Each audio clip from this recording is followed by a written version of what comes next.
Hello, magandang araw sa iyo, mga mahal kong ka-angels, no? Welcome back dito sa Happy Angel Readings. Ngayon ang susunod na babasahin natin ay para sa iyo, Leo, ang Resback ng Tadhana. Ito, no? Patayin ko lang ang ating sounds.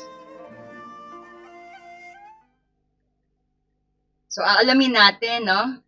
Sa reading na ito, kung paano kumikilos ang timbangan ng katarungan para sa iyo, Leo, no?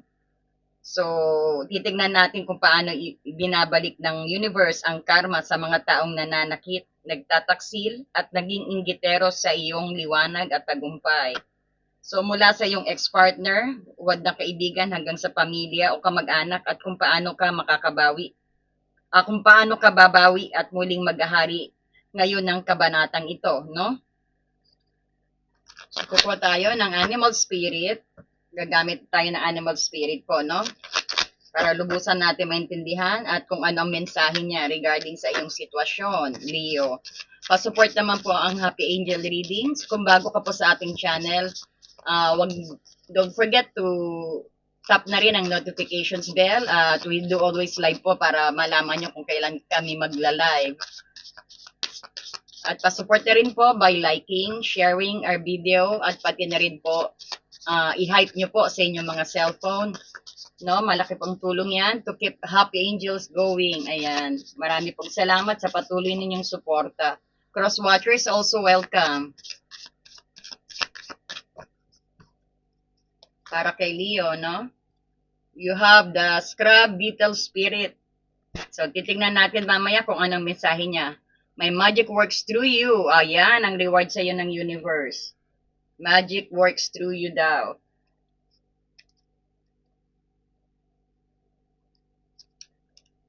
Then, syempre, kukuha rin tayo kung saan ka dapat mag-focus din, no? After all these things happen, tignan natin kung ano ang gustong ipaalam sa'yo ng souls mo, no? Ito yung soul truth. Parang this is also a self-awareness card deck, no?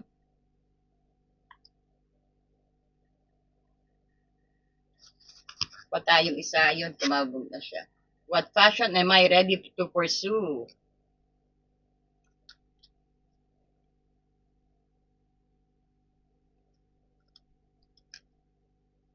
Nag-change kasi ako ng camera, ang liit lang ng sako. Ayan, tiis-tiis lang po muna, no? And then, syempre, ito na yung pinakaano natin.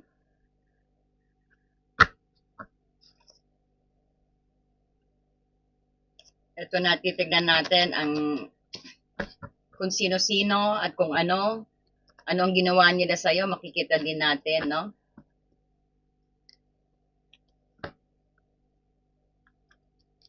At kung ano din yung response mo sa kanila, makikita din natin. Para po ito kay Leo Spirit Guide. Bubunot tayo ng 10 card, no? Tigda dalawa nang gagawin natin. Para po kay Leo. 1. Para kay Leo. 2.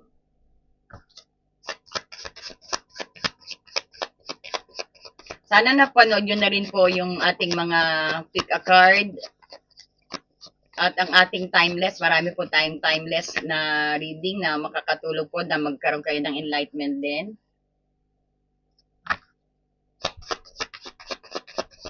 Para kay Leo Spirit Guide. This is for Leo. Uy, tumatalon siya. Ha?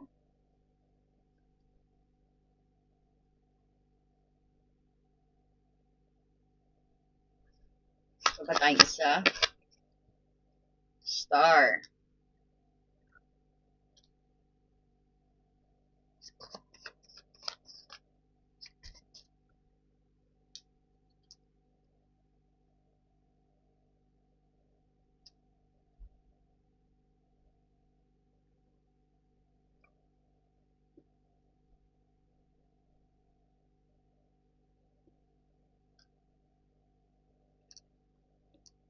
Ay, nako.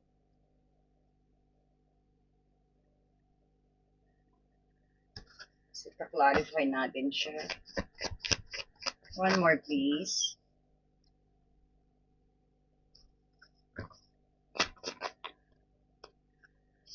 Wow, 10, 10, 10, 10 cups. Galing naman. Knight of Pentacles in reverse. Eight of Pentacles. And 10 of Wands. Aba, mukhang maganda. So, open na natin ire. Let's analyze po, no? Meron pa pala, para may kulang pa. Daily guidance. Kasi, lalabas natin lahat para matulungan din ako, no? Na para mag-explain sa inyo. Sa tulong ng ating mga oracle card na mabigyan kayo ng mas liwanag na pag-explain. Listen daw, makinig kayo. Ayan, naku, mukhang very exciting ito. Ito po yung, ang purpose din po nito is yung mahil kayo, no? Mabunot natin ang pinaka-root ng ano, ng inyong pinag-aalinlangan. Ang root ng sama din ng inyong loob, no? Para to get you healing, hindi po yung para i-guilt trip kayo or sabihin natin hindi para na magtanim uli kayo ng galit. Hindi po. Ganun po para po matanggal ang mas lalo ang inyong mga hinanakit at sama ng loob, no? Para, because yung your inner child yun naghahanap ng ano ng justice yan no? Na para maging harmonized din at magkaroon din ng peace. At hindi lang sa inyong inner child pati na sa inyong mismo sa inyong sa inyong peace of mind din. Alam mo kapuna-puna ang dahilan ng pagiging inggit nila at kung bakit ka sinisiraan. You got the dalawang tens dito rin no? It's either you and your husband, mayaman kayong parehas, o kayong couple, mukhang mayaman parehas, abundant. Maaring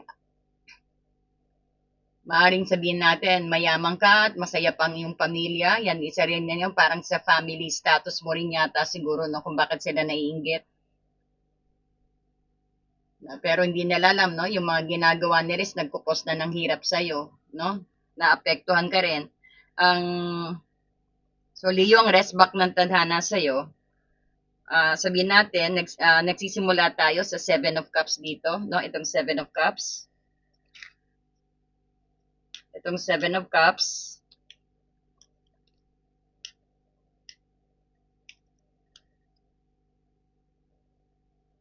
At ang 8 of Cups, diyan nagsimula.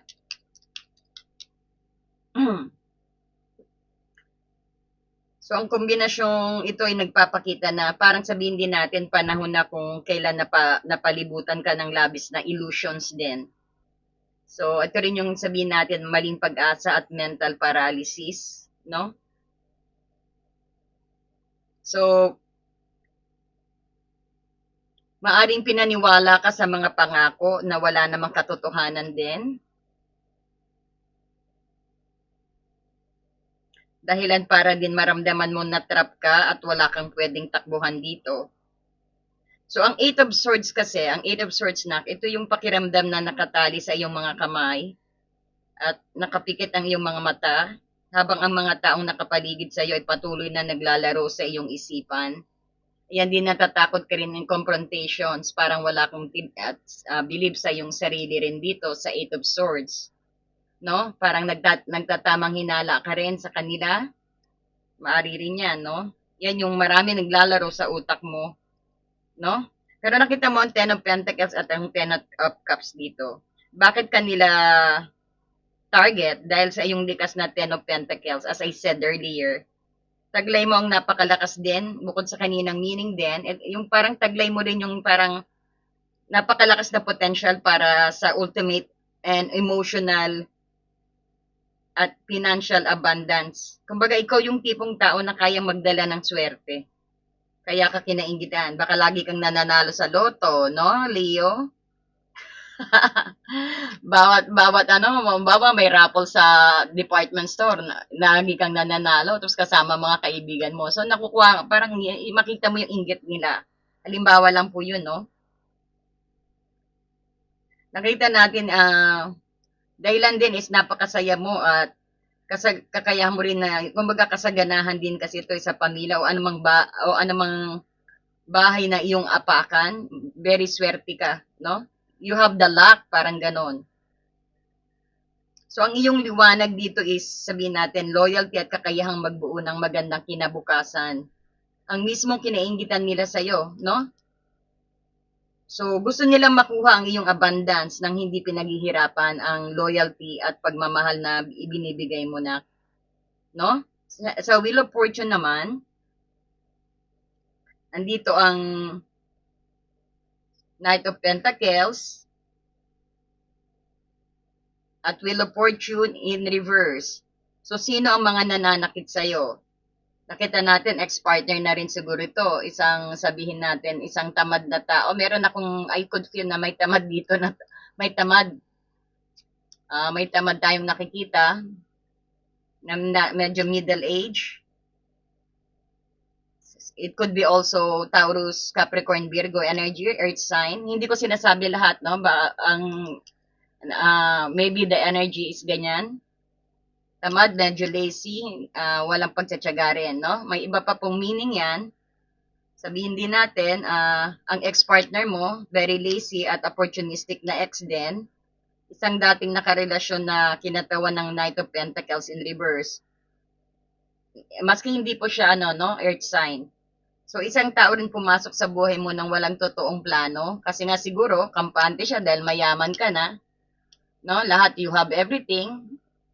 Parang ikaw nagpapakain din dito siguro.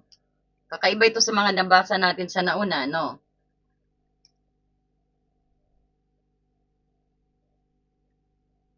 Kumbaga, ginagamit lang ang iyong tagumpay at kasaganahan, no?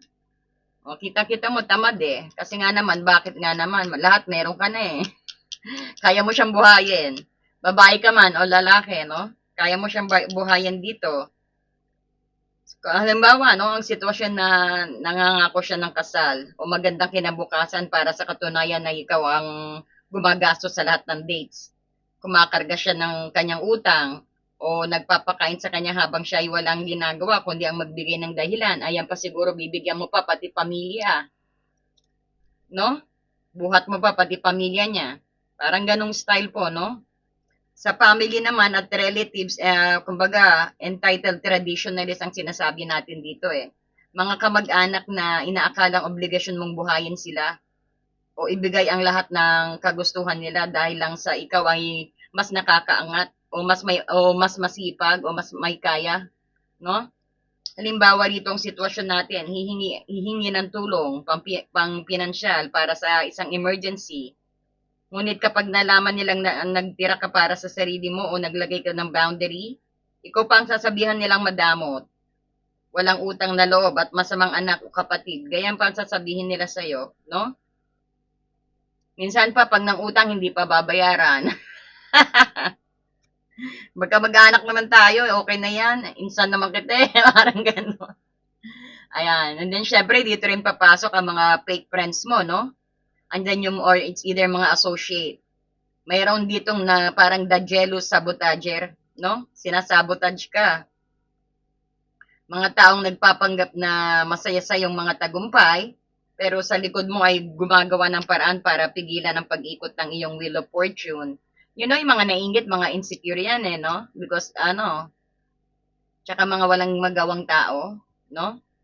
Pero they don't know na nakaka-apekto rin, no? So, halimbawang sitwasyon, kapag may bago kang negosyo o promosyon, magiging sweet sila sa harap mo, pero kakausapin nilang ibang tao para sirain ang kredibilidad mo. O ipagkalat na makuha mo lang yung tagumpay mo sa pamamagitan ng panlalamang, no? Yun, nakakainis yun eh, no? Libre-libre mo na lahat. Pag natunaw na yung kinain nila, masama ka na. Mga ganyan eh, no? Ayan, lagi mo na lang sila ililibre, no? May masasabi pa. Makikita mo rito, meron ka ding Knight of Cups. This is beautiful naman. At Eight of Pentacles.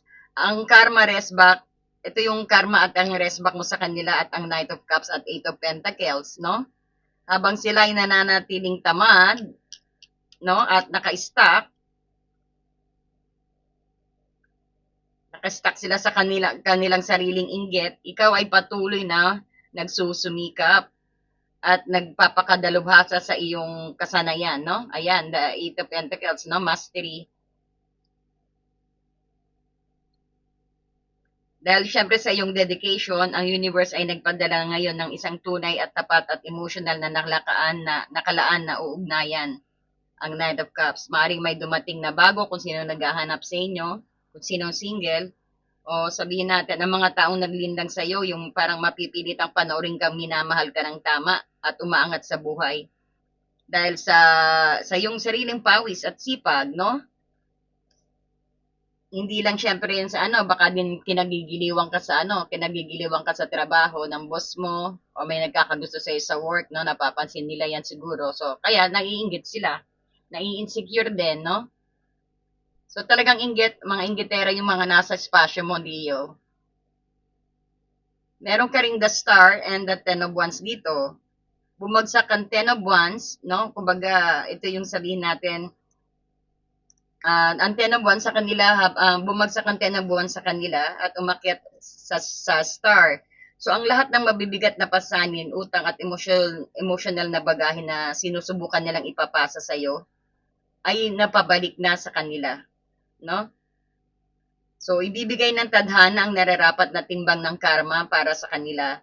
Ikaw naman, Leo, ay tuluyan ng, kumbaga, nakawala sa mabigat na krus na pinapasan mo o sa kawayan na sa mga kahoy na to. Ibig sabihin po ng kayo, mga responsibility yan, no?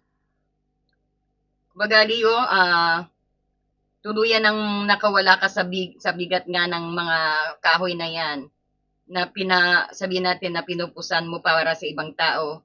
Sometimes you've been helping them, no? Minsan hindi ka hindi sa kanila. Pati mga bill nila, mga responsibility nila, ikaw na lahat sumasagot. Pero ngayon parang you fed up, no? Parang binitawan mo na, binigay mo na yung mga trabaho nila, you delegate also something here. No? Parang sinabi mo, I'm done with this hardship. No, samantalang kaya mo naman samantalang pag hindi mo sila inatupag, okay lang naman ang buhay mo. Ang hirap niyan kasi itong mga responsibility na to, binigay sa iyo ng mga pasaway na tao. So parang it's not worth yung binibigay mong tulong din, no?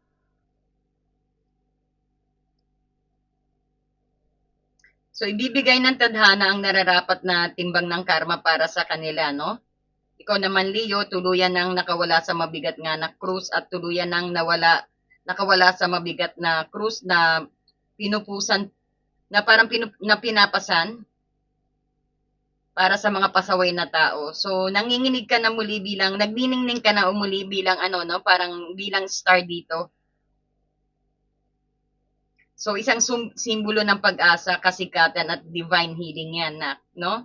So, kung makikita mo, andito ang ating animal spirit, Scarab, Beetle Spirit. Magic works through you, ang sabi sa'yo, Leo.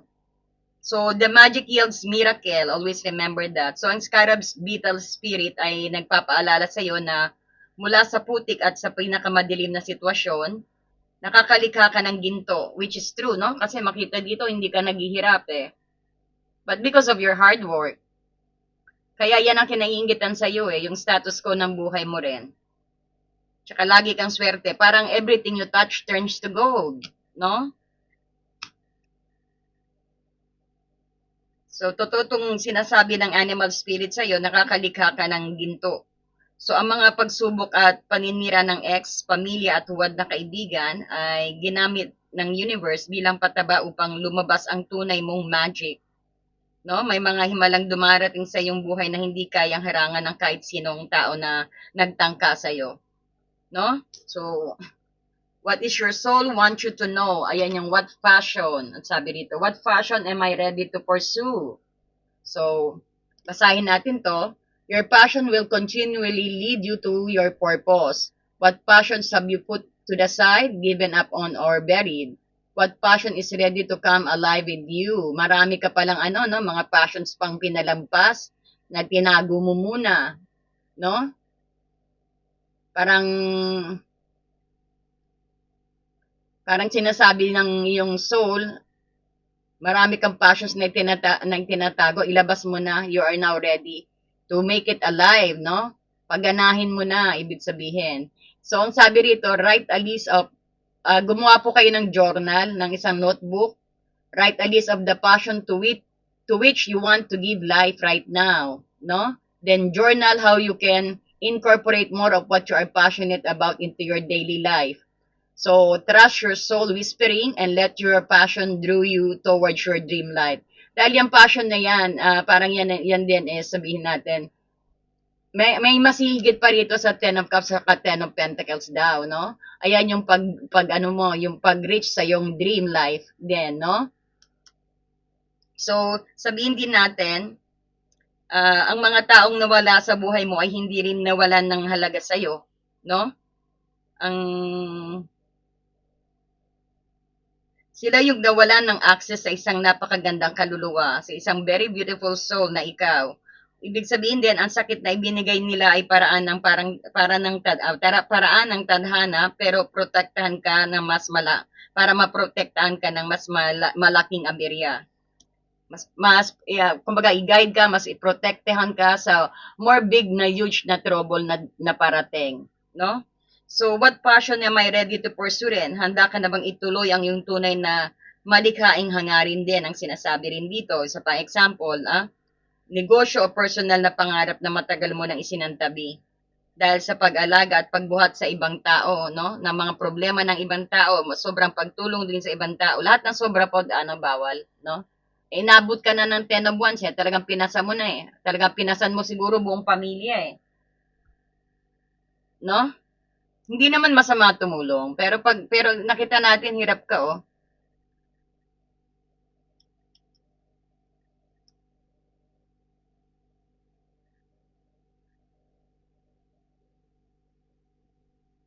So oras na para mag-invest ka rin sa iyong oras at talento sa sarili mong imperyo na, no? In your own empire. So tingnan din natin ang binigay ng daily guide ng ating angel daily guidance dito. Anong mensahe sa iyo? Listen down na. Oh, ayan, makinig ka. Quiet your mind, beloved one, and listen to our gentle reassurance that everything has been taken care of. Stay in a quiet and receptive state without worrying about the exact nature of your desire manifestation. So a quiet mind and body hears us quickly and clearly. This is our request to you to listen. Makinig ka lang daw, no? Keep quiet. Quiet your mind daw. So, ito nga yung purpose natin kung para magkaroon ka ng peace of mind din, no? Mabunot ang mga pinaka-punot dulo ng kung saan nagsimula yung mga inggit na yan, nagkaroon ka ng realization. No? So, ang ibig din sabihin nito, pakinggan mo ang iyong panloob na boses at intuitions. No, Leo, huwag ka nang makinig sa mga ingay o opinyon o panghihingi ng tawad ng mga taong paulit-ulit kang ginagamit. Kapag sinabi ng intuitions mo na may mali sa isang tao o sitwasyon, maniwala ka kaagad. Yung gut feeling nyo, no? So, ang pakikinig sa sarili mong divine guidance ang magproprotekta sa iyo mula sa mga panibagong pagtatangka ng mga nakaraan, no? So, sana nagkaroon ka ng enlightenment sa ating pagbasa ngayon. And I hope po na nagustuhan nyo. At sana po paki-like and hype na rin po, no? At i-share ang ating video. So, I do also voice recorded reading at meron po kaming promo na monthly reading po. Whether it's love life and general, plus may libre pong isang one questions na ika-clarify natin sa ating promo. And then we also have po, we do live also, no? Kaya sabi ko always tap the notifications bell na make sure naka-highlight yung notifications ninyo po, no? Ayan, marami pong salamat and God bless you, Leo.